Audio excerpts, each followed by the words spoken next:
साथीहरु आजको यस भिडियोमा म तपाईहरुलाई यस्तो टाइपको पिक्याक्स कसरी बनाउन सकिन्छ भन्ने कुरा सिकाउने छु। सुरुमा तपाईहरुले अटोडेस्क माया ओपन गरिसकेपछि फ्रन्ट भ्यूमा जानु होला। त्यसपछि इमेज प्लेन अप्सनमा क्लिक गरेर त्यो इमेजलाई इम्पोर्ट गर्नु होला। स्केलिङ टुलको हेल्पले स्केल गर्नुस्। मुभ टुलले माथि र पर्सपेक्टिभबाट पछाडी फ्रन्ट भ्यू यसलाई ग्रिड अफ गरिदिनुस् अनि यसलाई लेयरमा राखेर लक गरिदिनुस्। अब shift right click cylinder create गर्छु। 4 प्रेस गरी आर पातलो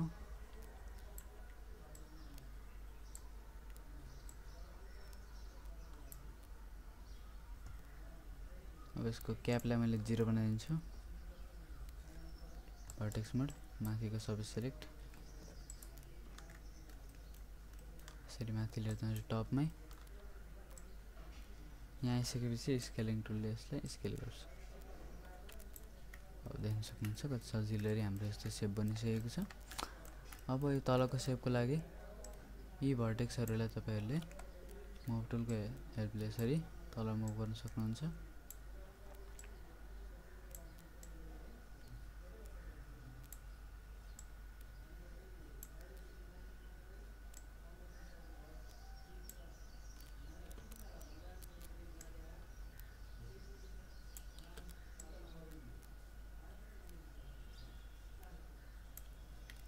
पर्सपेक्टिभमा गएर हेर्न सक्नुहुन्छ 5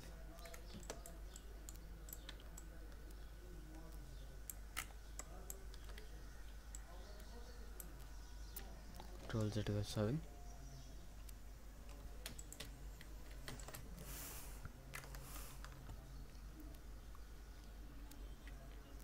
पर्सपेक्टिभ यो फेसलाई तपाईहरुले सिलेक्ट गरेर एडिट मेशबाट पोक गर्न सक्नुहुन्छ।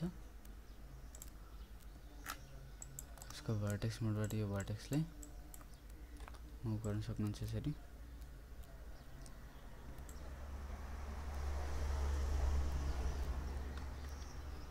अथवा यतिकै राख्दा पनि केही हुँदैन। अब म फ्रन्ट भ्यूमा गएर माथिको शेपहरु मिलाउँछु। 4 प्रेस गर्छु। इन्सर्ट एज लुप यहाँ एउटा एज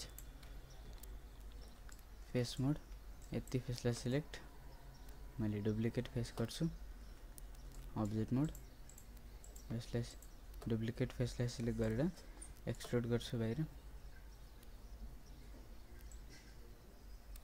पर्सपेक्टिभमा गएर हेर्नु पर्ने हुन्छ।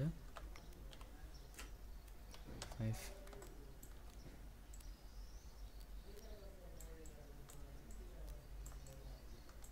अब्जेक्ट मोड 4 अब यसको फेस मोडमा गएर यति फेसलाई सिलेक्ट स्केलिङ टुलले शिफ्ट अनि स्केल मुभ टुलले माथि शिफ्ट यता अगाडि स्केलिङ टुलले स्ट्रेट मुभ टुल पर लिएर जानुहोस्।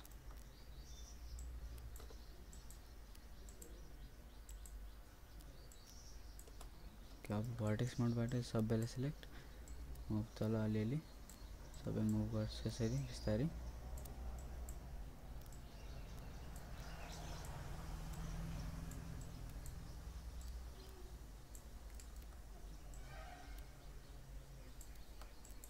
यसलाई मुभ माथि यसलाई पनि माथि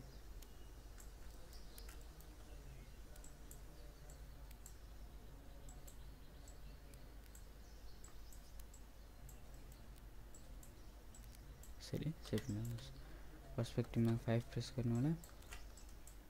अब हेर्न सक्नुहुन्छ यस्तो सेप बनिसकेको छ।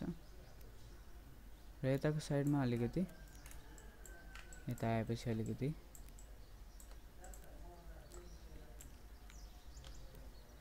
यसरी बिस्तारै बिस्तारै यसरी सानो बनाउनु होला।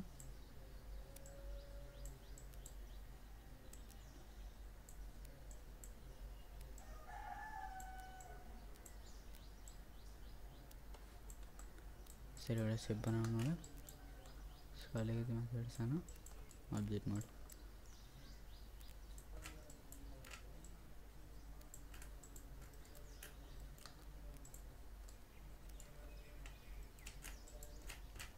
अब फ्रन्ट भ्यू अर्को साइड पनि सेम प्रोसेस गर्न सक्नुहुन्छ।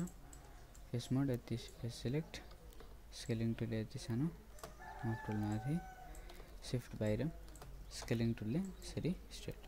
अब मुभ टुलले अलिकति अलिकति गर्दै यसरी एक्सट्रुड गर्दै जानुस्। 4 भर्टेक्स मोड यति पुरै भर्टेक्स सेलेक्ट, अलिकति मुभ तल, यति पुरै सेलेक्ट, अलिकति मुभ तल,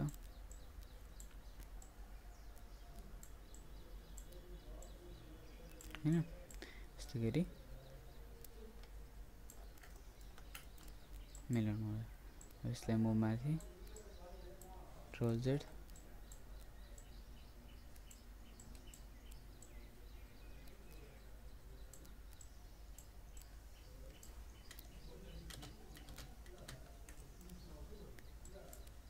यसरी यसरी सेप मिलाउनु होला। अब एउटा इन्सर्ट एजले राख्न सक्नुहुन्छ, पुगेन भने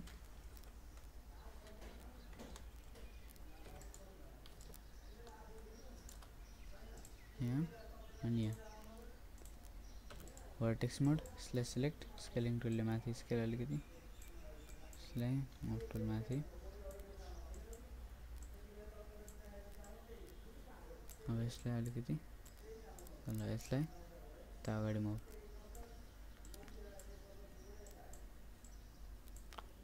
ओके, यसरी सेप बनिसकेपछि यसलाई अलिकति मुभ गर्छु माथि, अब्जेक्ट मोड। पर्सपेक्टिभमा गएर हेर्न सक्नुहुन्छ। हाम्रो पिकएक्स भनेर रेडी छ। अब यसमा अलिकति चेन्जेस बाँकी छ, जस्तै यो, यसलाई अलिकति स्केल गर्न सक्नुहुन्छ, object mode. Shift right click, insert edge loop. अब पहिला यसलाई 3 प्रेस गरेर हेर्नु होला कस्तो देखेको छ।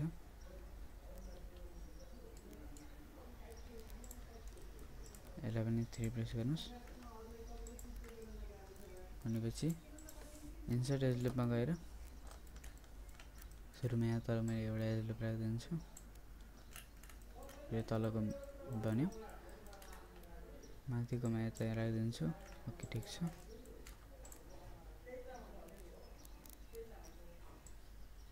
यसलाई यता राखिदिन्छु एउटा।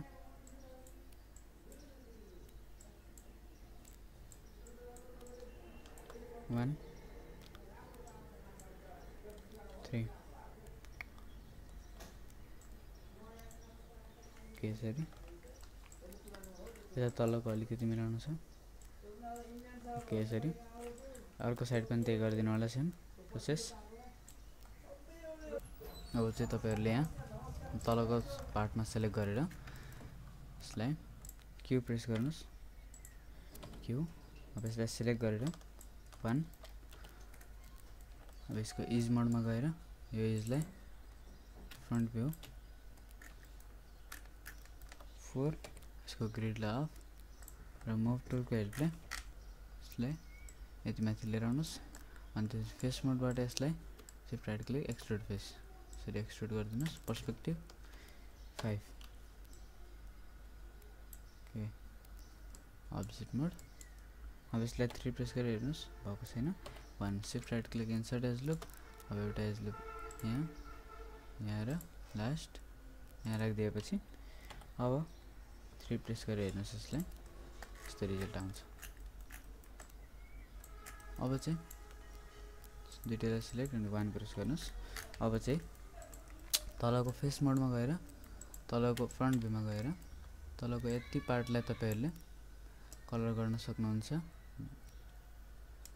फङ्गी राइट क्लिक, फङ्गी 1, एउटा ग्रे टाइप अलिअलि हैन, यसरी यसमा क्लिक गरेर ग्रे टाइप बन्छ। अब अब्जेक्ट मोड, अब्जेक्ट मोड, अब्जेक्ट मोड। यसको चाहिँ फेस मोड, जति पनि ब्ल्याक पार्ट थियो त्यति सिलेक्ट गरेर इन्भर्स सिलेक्सन गरिदिनुस् अनि यसलाई कलर गरिदिनुस्। बोर्डको टेक्सचर, फाइल, फोल्डर, अब मैले वुडको टेक्सचर जहाँ सेभ गरेको छु त्यहाँ जान्छु। तपाईहरुले जहाँ सेभ गर्नुभएको छ त्यही लोकेसनमा गएर यसलाई लिएर आउन सक्नुहुन्छ। एउटा वुड टेक्सचर चुज गर्छु मैले अहिले। ओके चुज गरे 6 प्रेस गर्छु। अर्को टाइप गर्छु।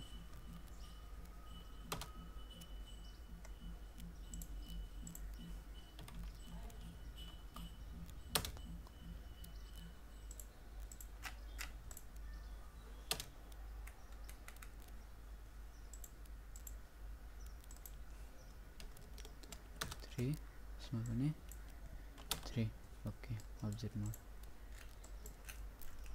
त्यसपछि यो माथिको पार्टमा चाहिँ मैले त्यो सेम कलर सिल्भर राख्दिने छु। Silver type okay.